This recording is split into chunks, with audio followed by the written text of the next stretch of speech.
there, welcome back. I'm Moa, aka Scandinavian Abroad, and we are back with another sewing video. Today I am going to start to make my own 18th century stays, or at least stays that are inspired by the 18th century, and I'm using the Simplicity 8162 pattern, and I've already made a mock-up of it, and I made it in a size that was a little bit too big for me. So what I would say, judging from that mock-up experience, is that it is a good idea to make a mock-up, because judging by the measurements on the back of this, because I'm kind of in between, I thought I was going to be a 16 or an 18, but ended up using 14 when I made my final one, and that one is actually also maybe a tiny bit big at the waist, so I don't know if I should even size down on the next one. But yeah, it's been a really good pattern. It's quite straightforward how to do it, and everything's marked, and it's just following the instructions.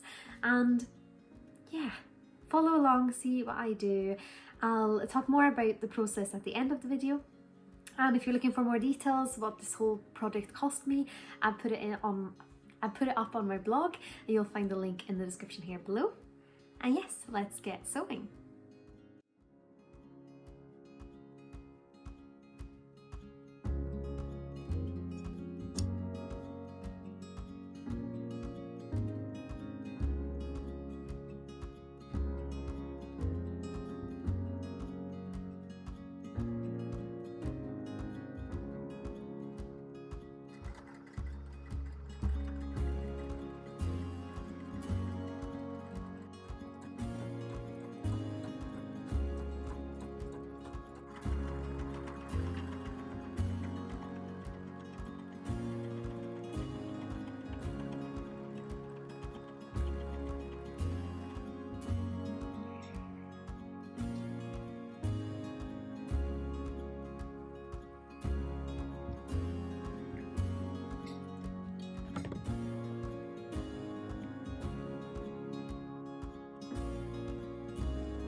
And here we are.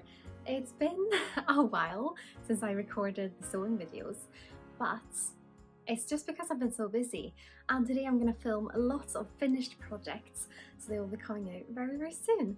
First of all, I am going to show you my finished 18th century stays. I know these have been very requested, and I'm so excited that they're done. So these are done in a fabric from Stoffoxstil, which I ordered online. It has satin ribbons in ivory, and it also has bias tape, double bias tape in white. The bias tape is slightly too big, which you can kind of see here, so it has a lot of bit of excess here and there. But I mean, this is my first go at stays, and for a first try I'm really happy. I will show you how they are on as well, but I just wanted to talk a bit about the process first. So these are actually not that difficult to make. They're basically 4 different pieces for, am I saying that right? Yeah, 4 different pieces for each side, so 8 altogether. You basically just cut the pattern out, cut your fabric pieces out, and then make sure that you have both your outer fabric and your inner fabric, so that you can then sew these canals. Is that what they're called? Channels, maybe? Together, then that will then fit the boning. I have really light boning in this, and it's also cable ties. They're a little bit too thin, but I think it still works because it gives this kind of relaxed look. But next time I might try to bone it a little bit more. There are, oh, I just noticed this. We'll fix that so it doesn't annoy my brain. And of course, one thing that can be quite challenging, which I found probably the most challenging with this process, is the eyelets. I have this little tool that comes with the kind of eyelet pack.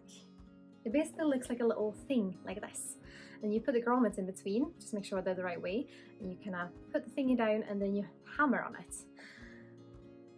Tricky. The first time I did that, I really messed up, and if that had been my stays, that was with the, so previously I made the kind of mock-up of it. If that had been these stays, I'd been so sad, because that means that that piece is then ruined and I have to do it again.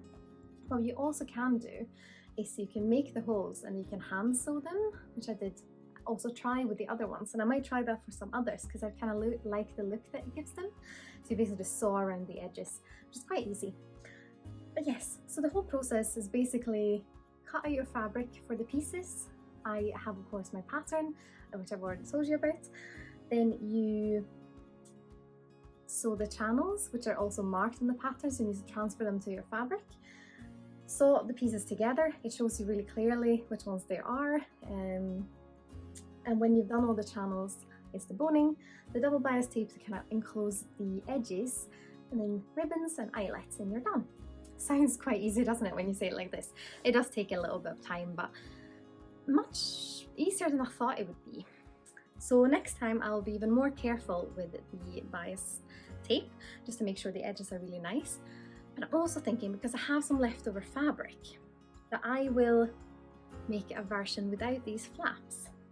So basically just like make it a little bit of a V, and then see if that works, and try with all the little changes, and make sure that maybe I have a satin lining fabric, and yeah, just take everything that I learned from this process and put it into that one.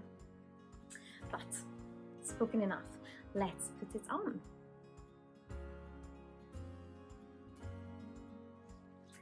And here they are, my finished stays.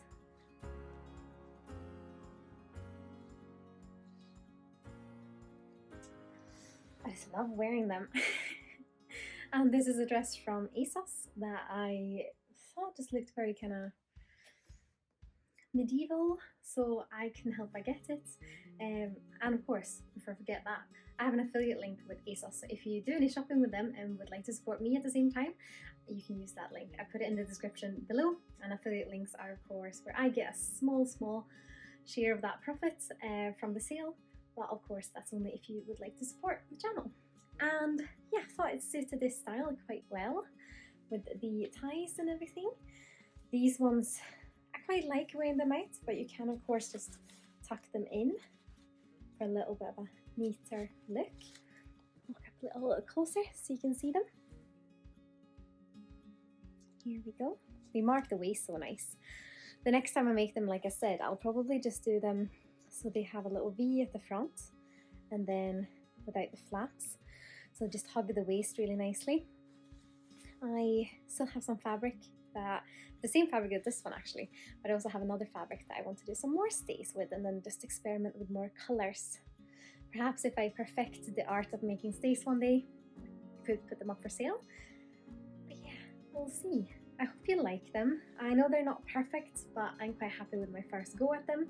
And if I do make more of them, well, when I make more of them, because I am going to make more, I will probably also buy an eyelet press, because the issues with the hammer were just not a lot of fun. Or I'll just hand sew all the eyelets, but that just takes ages.